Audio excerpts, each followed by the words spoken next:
at this intersection.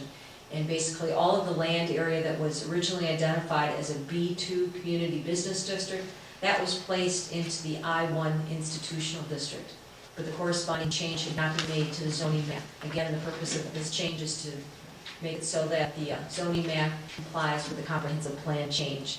In those areas that are actively being farmed at this time, we left the AGO overlay so that farming could still continue to be a use on that particular area until the property owner no longer desires to farm the property.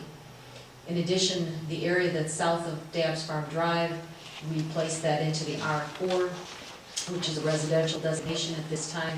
And until more advanced plans are shown at this location for a more dense residential use, we're going to just leave it as a general residential 4 classification. The next area that we looked at for that consistency is to rezone the village-owned property south of 85th Street and west of 43rd Avenue. Again, this was to remove it from the R4 UHO classification and put it into the I1 district. It's institutional land that's owned by the Village of Pleasant Prairie. The next zoning map amendments that we looked at were south of Springbrook Road. These include the Springbrook Cemetery, the City of Kenosha property commonly known as the Old City Landfill Site, and a portion of the village's compost site property. Again, right now they currently had a PR1 designation, a park designation. We felt it was more appropriate to place it into the institutional designation to reflect, again, the comprehensive plan. The next amendment, I think, really reflects a correction to the original zoning that was adopted by Kenosha County, and that is the Kenosha County Cemetery was identified as being in the A1 Agricultural Preservation District, a farming district. And clearly, a cemetery should have been placed into the I1 institutional district, and again, we're making that correction. It's also reflected as part of the comprehensive plan. Also in your packets, if you like to just take a look at it, we do have a copy, if you have any additional questions, of the I1 institutional district, which is Ordinance 08-11. I discussed this in more detail at the Village Plan Commission meeting. What we've done is we've gone through all of the permitted uses and the conditional uses and all of the accessory uses, and we've clearly defined their role in this district. And so we have distinct areas with that district for those types of uses. We've added some additional uses, including some offices and clinics and some other uses that were not previously in the I1 district. But as you go through that district, it's set up identical to the format as to how the business districts were set up, with the modifications that were made back in 2003.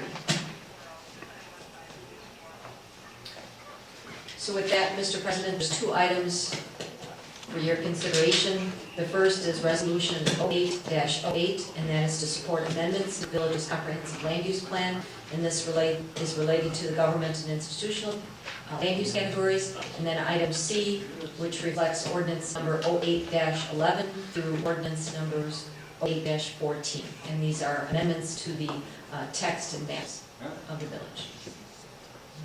Gene, the county cemetery on H, is that, I know it's there, are they still burying people there? Not to my knowledge, no.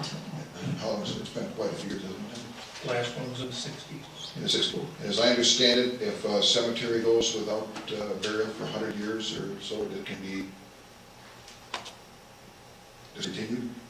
Is that, do we know that? I don't know that. Something I heard, I'm just asking. I don't know. I And I could check guess into it that- for you, but I don't know. I mean, it won't be discontinued, but I'm on board, I can tell you that. But I'm just curious as to when the last time there was a burial at the cemetery. You said That cemetery is one of the older ones in the village, and it has some of the unknown markers there, and also Palmer Cemetery. Oh, yeah, right. So, Okay. But with that, I would concur with Plan Commission's recommendation to adopt Resolution 808. Second. motion is second for adoption of 0808. Further discussion. Hearing none, those in favor? Aye. Opposed? So carried. And also approval of 8-11. Second.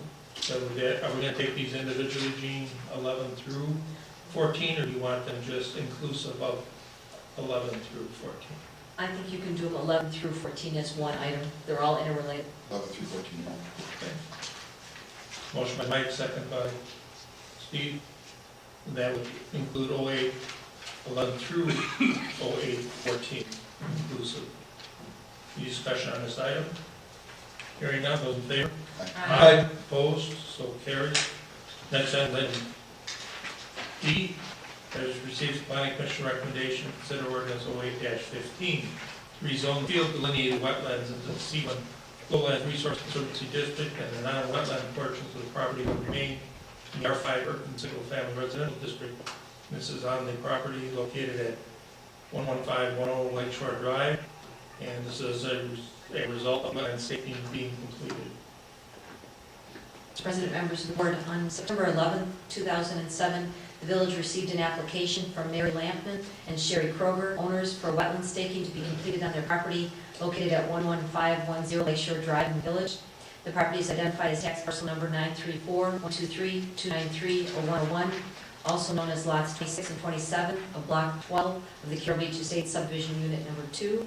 The village received a letter dated December 10, 2007 from Sewerback that indicated that the plat of survey correctly surveyed and correctly identified the wetlands of the property as field staked on October 4, 2007.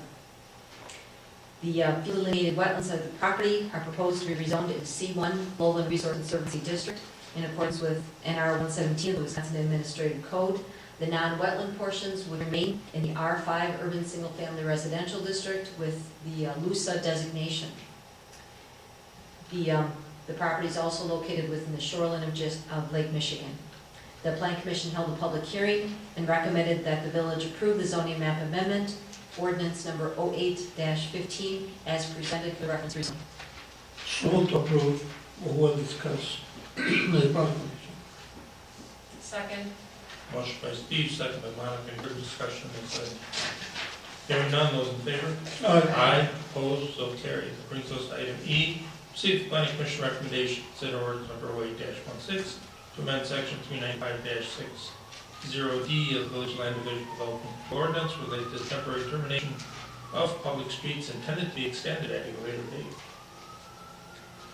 Mr. President, ordinance number 08-16 is amendment to the Land Division and Development Control Ordinance. The purpose of this ordinance amendment is to further clarify and create some very specific policy considerations for temporary termination of public streets that are intended to terminate in a cul-de-sac but are intended to be extended at a later date. The village board over the past year or so has granted 2 variances in order to reduce the diameter of temporary cul-de-sacs from 150 to 100 feet.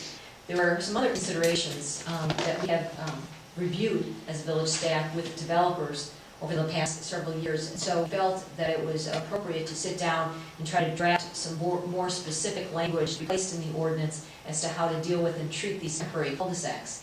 And the reason why they are considered temporary is because they are intended to be extended at a later date.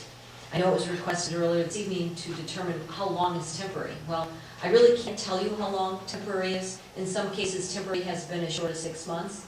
And in other times, it's been as long as 10, 15 years if you look at some of the more recent current subdivisions of village. The situation is that the economy is moving slow and subdivisions are not moving as quickly, then the temporary could extend in a longer period of time. It is for that reason that we wanted to put together more permanent-looking temporary cul-de-sacs in these subdivisions so that they don't exist, for example, without a turnaround. They don't have a gravel base, but the residents understand with the appropriate signage that they will be extended at some point in the future and that there are restrictive covenants to that effect. So what the staff did in working with the engineering department is we put together some detailed recommendations for what temporary cul-de-sacs would include. The divider developer shall dedicate the required right-of-way areas to the village for future public streets within the development. For temporary dead-ended streets, they shall also dedicate a temporary public street access and maintenance east to the village and